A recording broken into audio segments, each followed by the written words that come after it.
அமெரிக்க நாட்டு ஜனாதிபதி Donald Trump April மாதம் 2ஆம் தேதி பொருளாதார சுதந்திரம் பெற்ற நாடாக தன்னுடைய நாடை பிரகடனப்படுத்துகின்ற வகையிலே ஒரு விசித்திரமான ஒரு பொருளாதார கொள்கையை முன்வைத்திருந்தார்.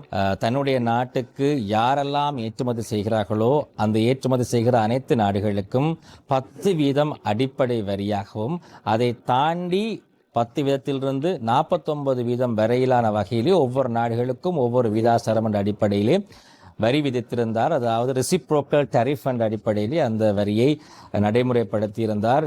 அமெரிக்க நாட்டை இனிமேல் யாரும் சுரண்ட முடியாது. எல்லா நாடுகளும் அமெரிக்காவை பயன்படுத்தி மற்றவர்கள் பணக்கார நாடுகளாக மாறுகிறார்கள். அமெரிக்காவுக்கு எந்த ஒரு லாபமும் அதன் மூலம் கிடைப்பதில்லை. இது நீண்ட காலமாக இருக்கின்ற ஒரு செயற்பாடு. இதை நான் மாற்றப் போகிறேன் என்ற அடிப்படையிலே அதே நேரத்திலே அமெரிக்காவிலே உற்பத்தி செய்கின்ற அந்த இண்டஸ்ட்ரியல் ஃபெசிலிட்டிஸை அமெரிக்காவுக்கு கொண்டு வர வேண்டும் என்ற அடிப்படையிலும் இந்த ஒரு முன்னெடுப்பு இடம்பெற்றிருக்கிறது. இது சர்வதேச ரீதியாகவே மிகப்பெரிய ஒரு அதிர்வலைகளை ஏற்படுத்தியது. இதுவரை காலமும் வரலாற்று ரீதியாக இந்த அளவு தாக்கம் ஒரு பொருளாதார கொள்கையை ஒரு நாடு வகுத்ததன் மூலம் ஏற்பட்டதாக இல்லை. இது அமெரிக்கா இந்த கொள்கையை வகுத்ததன் மூலம் எல்லா நாடுகளுக்கும் இது ஒரு பிரச்சனையாக மாறியிருக்கிறது. 180 நாடுகளுக்கு அந்த வரி விதிப்பு இடம்பெற்றிருக்கிறது. அமெரிக்காவை பொறுத்தவரை அமெரிக்கா அதிகமாக எந்த நாடுகளிலிருந்து பொருட்களை தன்னுடைய நாட்டுக்கு இறக்குமதி செய்கிறது என்று சொன்னால், முதலாவதாக மெக்சிகோவிடமிருந்து $509 பில்லியன், இரண்டாவதாக சைனாவிலிருந்து $461 பில்லியன். இந்த அடிப்படையிலே கொஞ்சம் கொஞ்சமாக போனால் $91 பில்லியன் இந்தியாவிடமிருந்து அமெரிக்கா இறக்குமதி செய்கிறது. அதாவது இந்தியா அமெரிக்காவுக்கு ஏற்றுமதி செய்கிறது. அங்காலே கொஞ்சம் தள்ளி வருவமாக இருந்தால் 8.7 பில்லியன் பங்களாதேஷ் ஏற்றுமதி செய்கிறது அமெரிக்காவுக்கு. கொஞ்சம் தள்ளி வருவமாக இருந்தால் இலங்கை 3.1 பில்லியன் 2024ஆம் ஆண்டிலே அமெரிக்காவுக்கு ஏற்றுமதி செய்கிறது. ஆகவே இந்த அடிப்படையில் தான் இலங்கைக்கு இது ஒரு மிகப்பெரிய ஒரு பாரதூரமான அதுவும் ஒரு சவாலான விடயமாக மாறியிருக்கிறது. காரணம் என்னவென்றால் இலங்கையினுடைய ஏற்றுமதி கிட்டத்தட்ட 16.1 பில்லியன் 2024ஆம் ஆண்டு. அதிலே குறிப்பாக 3 பில்லியன் அமெரிக்காவுக்கு ஏற்றுமதி செய்யப்படுகின்ற பொருட்களாக இருக்கின்றன. $3 பில்லியன் அமெரிக்காவிடமிருந்து ஒரு சிங்கிள், அதாவது எங்களுடைய நாடு ஒரு தனி நாட்டுக்கு அதிகமாக ஏற்றுமதி செய்கிறது என்று சொன்னால் அது அமெரிக்காவுக்குத்தான். 3 பில்லியன் அமெரிக்காவுக்கு ஏற்றுமதி செய்கிறது. கிட்டத்தட்ட எங்களுடைய ஏற்றுமதியிலே 25% அமெரிக்காவிலே நாங்கள் தங்கி இருக்கின்றோம். சிங்கிள் லார்ஜஸ்ட் கண்ட்ரி எங்களுடைய நாடு டிபெண்ட் பண்ணி இருக்கின்றது. அதிலும் $2.2 பில்லியன் அப்பரல் எக்ஸ்போர்ட்ஸ், அதாவது கார்மெண்ட்ஸ் எக்ஸ்போர்ட், ஆடை ஏற்றுமதி செய்கின்ற செயற்பாட்டிலே நாங்கள் ஈடுபடுகிறோம். ஆகவே சில வேளைகளிலே இந்த 44% எங்கள் நாட்டுக்கு விதிக்கப்பட்ட வரி 44%. இந்த 44% வரியை குறைக்க முடியாமல் போகுமாக இருந்தால் எங்களுக்கு ஒரு மிகப்பெரிய ஒரு சிக்கல் ஏற்பட்டிருக்கும். ஏன்னால் எங்களுடைய ஏற்றுமதி வருமானம் மிக கணிசமான அளவில் பாதிக்கப்பட்டிருக்கும்.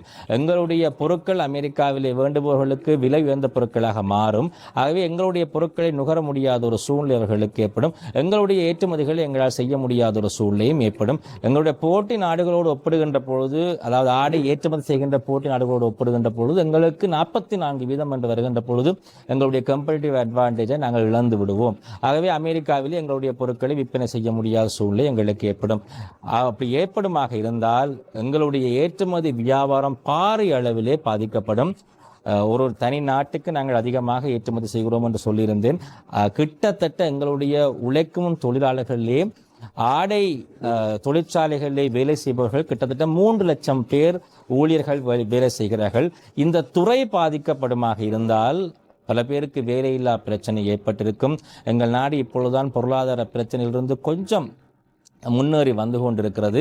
அந்த நேரத்திலே ஏற்றுமதி வருமானம் மூலம் கிடைக்கக்கூடிய டாலர்ஸ் எங்களுக்கு கிடைக்காமல் போயிருக்கும். டாலர்ஸ் எங்களுக்கு கிடைக்காமல் போனால் இலங்கை ரூபாயினுடைய பெறுமதி வீழ்ச்சி அடைய ஆரம்பிக்கும். இலங்கை ரூபாயினுடைய பெறுமதி வீழ்ச்சி அடைந்தால் பணவீக்கம் சமூகத்தில் ஏற்படும். பணவீக்கம் ஏற்பட்டால் வட்டி வீதங்கள் அதிகரித்து பொருளாதார வளர்ச்சி நாங்கள் 5.1% 2025ஆம் ஆண்டுக்கு நாங்கள் எட்டுவதாக நாங்கள் எண்ணியிருந்தோம். கிட்டத்தட்ட 2.1% அல்லது 2% என்ற அடிப்படையில் தான் எங்களால் பொருளாதார வளர்ச்சி அடையக்கூடியதாக இருந்திருக்கும்.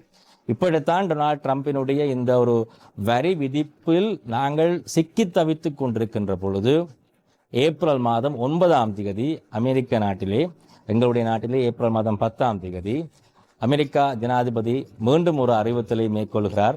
எக்ஸெப்ட் ஃபார் சைனா, சைனா தவிர்ந்த மற்ற அனைத்து நாடுகளுக்கும் 90 நாட்கள் 3 மாதம் நாங்கள் அதை பிற்போடுகிறோம்.